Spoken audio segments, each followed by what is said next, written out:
Butchery, an ancient practice that archaeologists have found evidence dating back to roughly 3 million years ago. Utilizing sharpened stones and even the bones from the hunted animal, they would break and chop their way through until they obtained the meat they fought tooth and nail for. Despite the fact that butchery and the breakdown of meats have been an ancient necessity, it is sadly in this day and age a dying craft. As corporate retailers pay minimum wage to workers within centralized facilities focused only on cutting, it's no longer financially rewarding or practical to become a butcher.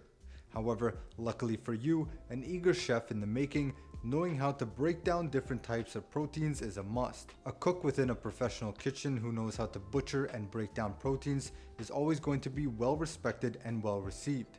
This is because these are some of the most expensive items within any kitchen, and to be entrusted with them communicates to everyone that you know what you're doing.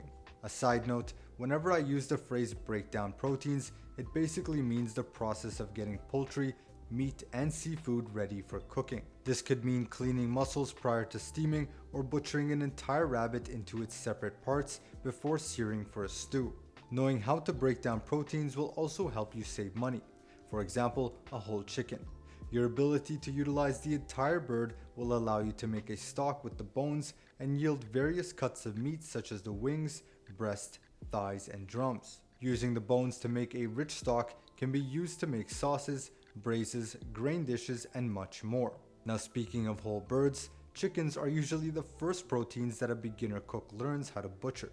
So with that being said, let's head on over to the next lesson where we'll do just that. I'll see you there.